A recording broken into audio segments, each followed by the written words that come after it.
Office থেকে ফিরে জানালায় টোকা দিতে যেয়ে দেখি আমার বউ ওড়না ছাড়া গেঞ্জি আর একটা ট্রাউজার পরে একটা লোকের সাথে ভিডিও কলে ইমোতে কথা বলছে।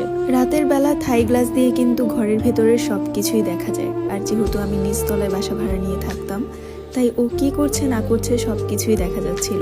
ওকে এই অবস্থায় দেখে আমার পায়ের রক্ত মাথায় উঠে যায়। জানালায় জোরে জোরে টোকা দিতে থাকি। ও ভয়ে ওড়নাটা গায়ে দিয়ে জানালাটা খুলে আমাকে চাবি দেয়। তারপর গেটটা খুলে বাসায় ঢুকি। বাসায় ঢুকে ওকে আগে আমি একটা থাপ্পড় দিই। ও সঙ্গে সঙ্গে ইমো থেকে সমস্ত নাম্বার বারবার করে করে ডিলিট করছিল। আমি ওর হাত থেকে ফোনটা নিয়ে একটা আছাড় মেরে ভেঙে ফেলি। আমার মাথায় তখন কাজ করেনি যে ফোনটা আগে চেক করা প্রয়োজন। বিয়ের বয়সে এই প্রথম ওর গায়ে আমার হাত তোলা। আমি 3টা থাপ্পড় দিয়েছিলাম ওকে। ও অনেক বেশি ফর্সা ছিল, যার কারণে দুই গালে থাপ্পড়ের দাগ বসে গিয়েছিল। আমি ওর ফোনটা ভেঙে ফেলার কারণে ও আমার সাথে অনেক বাজে ব্যবহার করে। মনে হয় যেন নেশাখোররা যেমন নেশা সরিয়ে ফেললে যে ব্যবহারগুলো করে, ঠিক ওই রকম ও আমার সাথে ব্যবহার শুরু করেছে। ওকে আমি জিজ্ঞাসা করলাম, তুমি ছেলেদের সাথে ভিডিও কলে কেন কথা বলো? ও বলল ও নাকি ওর কাজিন হয়। সঙ্গে সঙ্গে আমার ফোন দিয়ে আমি ওর মাকে ফোন দিলাম। ফোন দেওয়ার পর আমি জিজ্ঞাসা করলাম, আপনার বোনের কয়টা ছেলে? তখন আমার শাশুড়ি একটু অবাক হয়। আমার শাশুড়ি আমাকে বলে, এইভাবে কথা বলছো কেন? আমি বললাম যে আপনার বোনের কয়টা ছেলে বলেন। আপনার বোন কি জায়গায় জায়গায় ছেলে পয়দা করে রেখে আসছে? ওর খালাই ছিল মাত্র 2 জন আর একটা মামা, আর তাদের প্রত্যেকটা ছেলে মেয়েকে আমি চিনি। কিন্তু ও যে সমস্ত ছেলেদের সাথে কথা বলতো তাদের একজনকেও আমি জীবনে কোনোদিন দেখিনি, এমনকি ওর পরিবারে কারো নামও শুনিনি। ওর মার সাথে আমার একটু ফোনে কথা কাটাকাটি হয়। তারপর ফোনটা রেখে আমি ওয়াশরুমে যাই। ওয়াশরুম থেকে এসে শুনি আমার ফোন দিয়ে সে তার ভাইকে ফোন দিয়ে বলতেছে এক্ষণ যেন এসে তাকে নিয়ে যায়। আমি তার গায়ে হাত তুলেছি।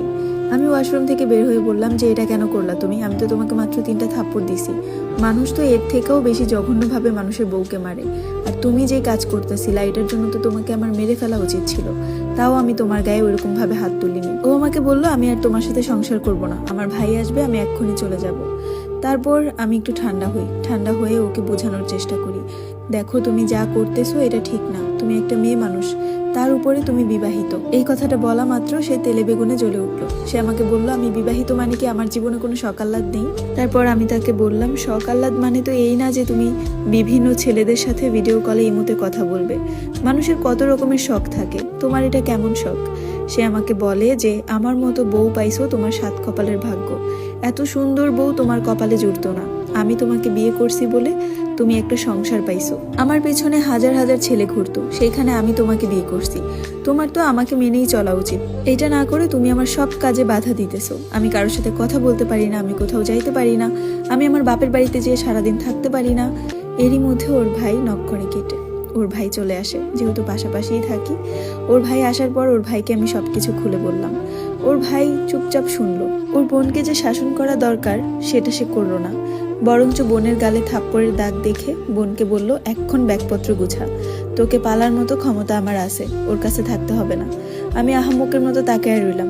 যেখানে কিনা বড় ভাই ছোট বোনকে শাসন করা উচিত এই নোংরামির জন্য, সেই বড় ভাই বোনকে আশকারা দিয়ে নিয়ে যাচ্ছে বাপের বাড়িতে।